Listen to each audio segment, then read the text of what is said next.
সমগ্ৰ অসমৰ মুখ্য দুৱাৰ বুলি ক'লে ভুল কোৱা নহ'ব। বাইহাটা চাৰিআলি বৰ্তমান অৱস্থাত এখন শিক্ষাৰ নগৰীৰ ওপৰত পৰিগণিত হৈছে। প্ৰায় গুৰেশ্বৰ পথতে প্ৰায় 12খন জুনিয়ৰ কলেজ আছে, পূব কামৰূপ মহাবিদ্যালয় আছে, গোটেইকেইখন শিক্ষানুষ্ঠান গুৰেশ্বৰ মহাবিদ্যালয়ত আছে।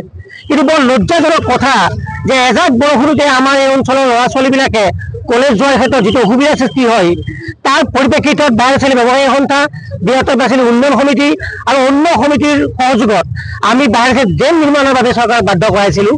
বহুত কষ্টৰ মধ্যে এইটো হৈছিল, কিন্তু যোৱা বছৰ ছেপ্টেম্বৰ মাহৰ পৰা আৰম্ভ কৰা সেই ড্ৰেইন নিৰ্মাণে এতিয়ালৈকে সম্পূৰ্ণ ৰূপত তেওঁলোকে নিৰ্মাণ কৰিব নোৱাৰিলে। মোৰ গাঁৱত আপোনালোকে এটা বস্তু দেখাব, মই ভাল পাম, নিকুঞ্জ ডেকা এওঁ নিদীপ প্ৰেছ বুলি এটা সাধাৰণ এটা প্ৰেছ চলাই আছিল।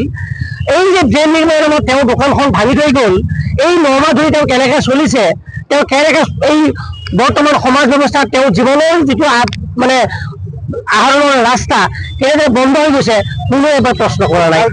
মই কওঁ এই যে যিটো নিৰ্মাণ সন্থা আছে, এই নিৰ্মাণ সন্থাটোক মই দাবী কৰিম, এনেকুৱা যে নিকুঞ্জৰ দৰে 5-6 গৰাকী ল'ৰাই দোকান বন্ধ কৰি ঘৰত হাজিৰা কৰিবলৈ আহিছে, প্ৰথম তেওঁলোকক ক্ষতিপূৰণ দিব লাগিব, ক্ষতিপূৰণ পাব লাগিব।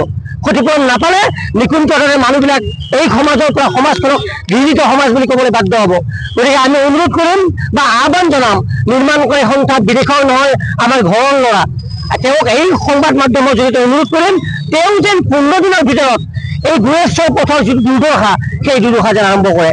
আজি আমি লক্ষ্য কৰিছোঁ তেওঁলোকে কিছুমান কাৰণ দেখাইছে, যিবিলাক কামৰ কাৰণে তেওঁলোকৰ সম্পূৰ্ণ কৰা হোৱা নাছিল। আজি বহু আমি আচলতে অনুভৱ কৰিছোঁ এই কাৰকবিলাক তেওঁলোকে আগতে কিয় জনোৱা নাছিল।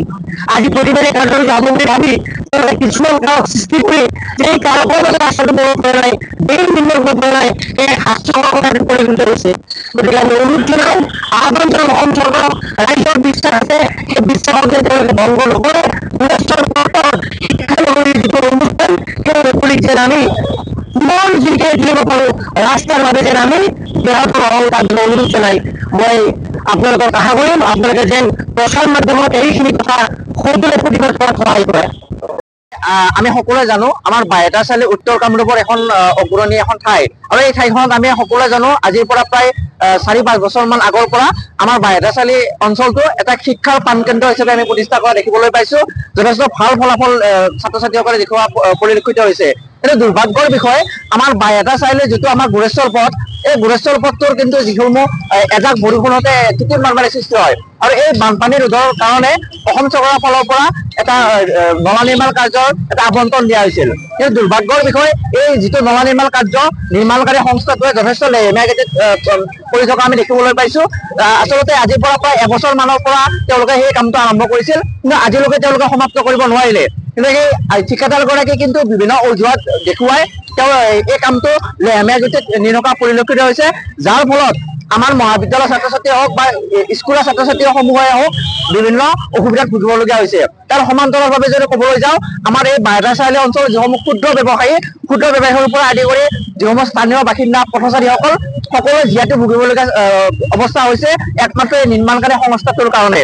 আমি এই অনুষ্ঠানটোৰ জৰিয়তে, এই বিক্ষোভ কাৰ্যসূচীৰ জৰিয়তে সকীয়াই দিব বিচাৰিছোঁ, অতি শীঘ্ৰেই এসপ্তাহৰ ভিতৰত যদি এই কামটো যদি তেওঁলোকে আৰম্ভ নকৰে, তেতিয়ালৈকে ইয়াতকৈ অধিক জংগী আন্দোলন গঢ়ি তুলিবলৈ আমি বাধ্য হ'ম।